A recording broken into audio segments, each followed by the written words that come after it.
정말 내 숨소리밖에 안 들리잖아요. 아무것도 안 들리고 오로지 내 눈앞에서 펼쳐지는 거, 새로운 생물을 본다는 거. 그게 조금 매력적인 것 같아요.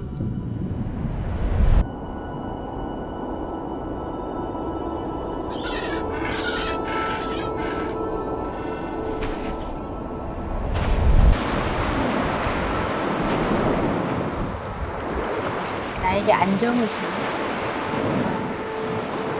쉼을 얻을 수 있는 곳이라고 생각해요. 그러니까 내가 힘들 때 언제나 쉼을 얻을 수 있는 곳이 바다라고 생각하고, 저는 현재 극제약 미래포럼 소속의 강사로 있는 김성복이라고 합니다.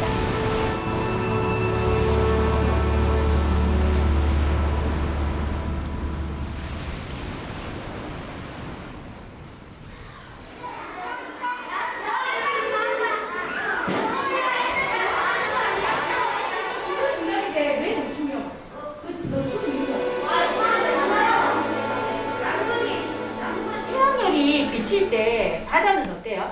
흡수를 할까? 저희 미래포럼은 전국의 초, 중, 고등학교에 찾아가서 육지와 해양에 대한 전반적인 교육들을 진행하고 있습니다.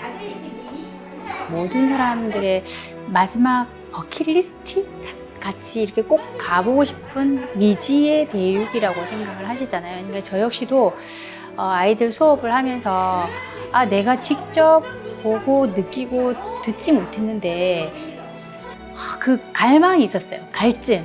그 남극에 대한 직접 경험해 보고 싶다는 그 갈망이 굉장히 컸었는데 부산시랑 이렇게 의견이 돼가지고 앞으로 미래, 극지의 미래는 청소년들이 주도해 나가야 될 곳이니까 청소년들이 반드시 경험을 해봐야 된다, 이런 취지로 해가지고 청소년 4명, 그 다음에 이제 저희 강의하시는 선생님 중에 한 분 이렇게 선발이 돼서 그래서 가게 됐는데, 거기 가서 펭귄들을 직접 보고 동물들이 어떻게 생활하는지 뭐 이런 것들 보고 나서 실제적으로 이제 접하면서 이게 남극이구나.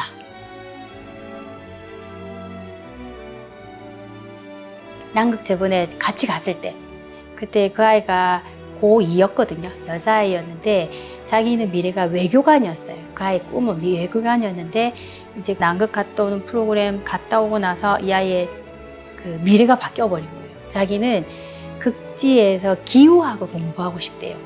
올해 들리는 소식이 올 초에, 그래서 고3 졸업하고 나서 올 초에 미국으로 그 전공 살려서 유학을 갔더라고요. 우리가 이렇게 강의한다고 해서 이 아이들한테 얼마만큼의 영향을 미칠까라고 생각을 했는데 그게 조금씩 보이는 거예요. 조금 더 책임감이라는 게 생기는 것 같아요. 내가 말 한마디에 미래가 바뀔 수 있는 부분이잖아요. 그래서 내가 하나하나 전달할 때 조심히 해야 되겠다라는 생각을 더 하게 됐어요. 그래서 항상 공부를 하고 찾아보고 실제로 극지 연구하시는 분들한테 또 문의도 하고 이렇게 해서 어쨌든 너무 기쁘죠.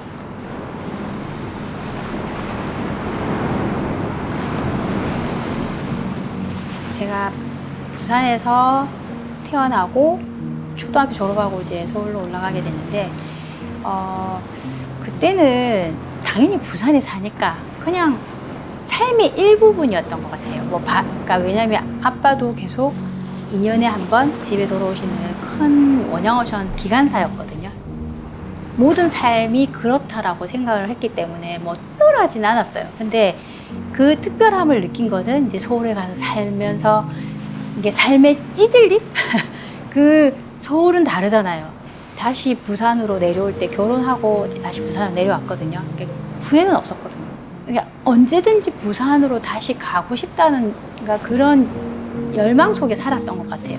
어느 날 제가 바다에 가고 싶다라고 강하게 느꼈을 때가 있었어요. 그래갖고 무작정 방기차 타고 내려와서 아침에 새벽에 떨어지면 바닷가에 하염없이 2~3시간 정말 아무 생각 안 하고, 이 자연은 아무 말 없이 받아주잖아요. 내가 그냥 멍이 앉아만 있어도 치유되는 느낌에서 그때 바다의 특별함을 느꼈죠. 아버지가 제가 5학년 때, 초등학교 5학년 때니까 85년도에 돌아가셨거든요. 그래서 간암으로. 근데 아버지에 대한 기억이 그냥 아버지는 2년에 한 번 오는 사람, 그리고 그러니까 아빠라고 불러본 적이 없을 정도로 엄한 사람. 어쨌든 제 기억에는 아빠라고 불러볼 만큼의 어떤 그게 없었던 것 같아요. 어쨌든 돌아오시면 맨날 큰 트렁크에 돈을 들고 오셔야 되는데 항상 큰 트렁크에 바나나랑 오징어 말린 것만 2트렁크 가득 들고 오셨어요. 너무 재미있지 않나요? 그래서 그 갖고 오실 때 하나 가지고 오신 게 바로 요 보거예요. 아버지가 집을 너무 많이 비우시니까 위험하잖아요. 첫째부터 7째 다 딸인데 혹시 이제 무기로 쓸 수 있을까? 아버지는 무기로 쓰라고 준 건지 그건 저는 모르겠지만 저희는 무기로 썼죠.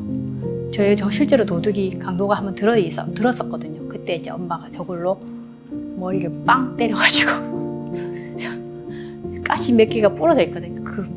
딱 먹고 그 사람은 기절했었거든요. 그래서 가시 박혀가지고 머리에.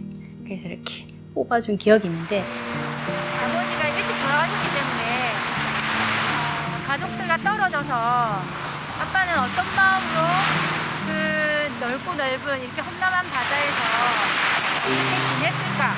어떤 생각을 했을까? 그런 생각을 한 번씩 해요. 요즘에는. 제가 이제 나이 먹고 점점 부모님이 그리워지는 그런 나이가 되다 보니까 예전에는 좀 덜했다면 요즘에는 더 그런 마음이 많이 드는 것 같아요.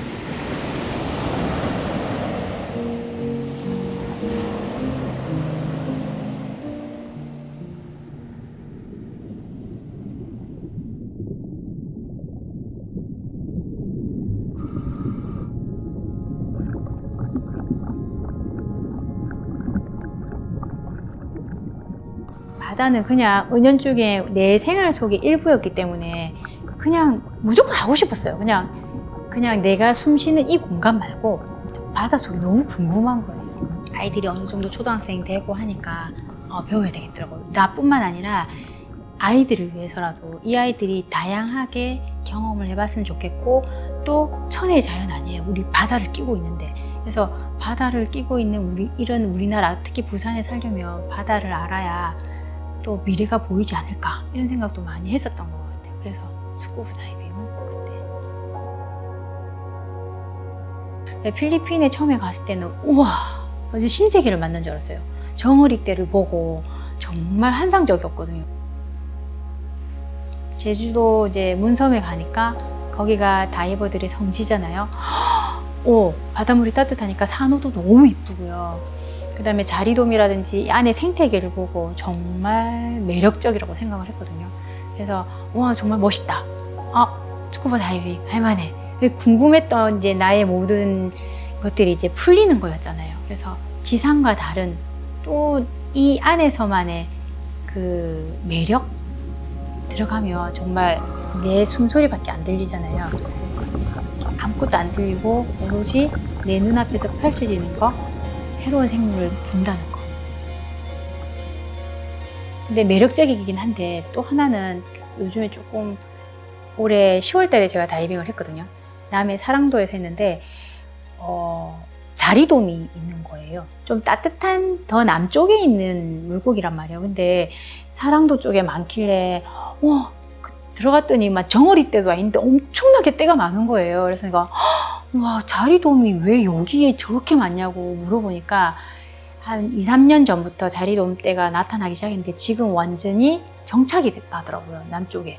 그래서 그만큼 우리나라도 수온이 점점점 제주도에서부터 점점점 올라가고 있는 거예요. 따뜻해지고 있다는 거죠. 그래서 그게 조금 내가 다양한 생물을 봐서 기쁘긴 하나 걱정은 되는 거예요. 스쿠버 다이빙 해서라기보다 그러니까 인간으로서 그 극지해양 미래포럼 선생님들 중에서 이제 다이빙 하시는 분들이 있거든요. 그래서 작년에는 이제 결성을 해가지고 이제 1년 동안 이제 작년에 이제 코로나 때문에 많이 활동을 이제 못하니까 그러면 이 활동이라도 해서 아쿠아마린이라고 해가지고 이 활동이라고 해서 이제 바다 청소라도 좀 하자. 이제 근처에 쓰레기 많은 바닷가 쪽에 가가지고 이제 쓰레기 작업도 같이 병행하고 있어요. 정말 아예 만들지를 말아야 돼요. 내가 버리고 싶지 않아도 그게 태풍에 의해서 다 떠내려올 수도 있고, 그래서 바다에 가면 엄청난 쓰레기를 보고 나서 조금 심각하구나라는 생각을 많이 해요.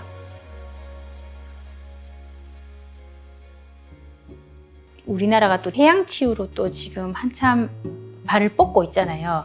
이게 나하고 너무 맞다라는 생각을 했고, 왜냐면 내가 그랬잖아요. 내 마음의 치유가 되는 곳이라고 했잖아요. 그래서 완도에서 제일 먼저 시작을 했잖아요.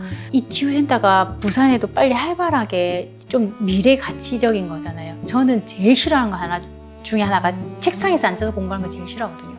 뭐든지 경험을 하고 그 경험치가 10번의 이론으로 듣는 것보다 한 번의 경험이 중요한 거잖아요. 그래서 아이들도 직접 뭐 바다가 어떻고 극지가 어떻고 극지 한번 데리고 가면 되는 거고요. 바다 한번 들어가 보면 돼요. 실제적으로 바다에서 한번 놀아봐야 되고, 파도가 얼마나 치는지, 그럼 이 에너지를 얼만큼 써야 되는지 직접 눈으로 느껴야 에너지를 쓰든, 우리가 이 바다를 어떻게 활용할지 그게 눈에 보이는 거잖아요. 그러니까 어렸을 때부터 그게 교육이 돼야 되는데, 맨날 책상에 앉아 있다가 대학 졸업하고 나서 그때서야 실무를 공부한다는 건 어불성설이라고 생각을 하거든요. 그러니까 항상 뒤처지는 거잖아요. 그래서 경험을 할 수 있는 좀 그런 갈망은 있어요.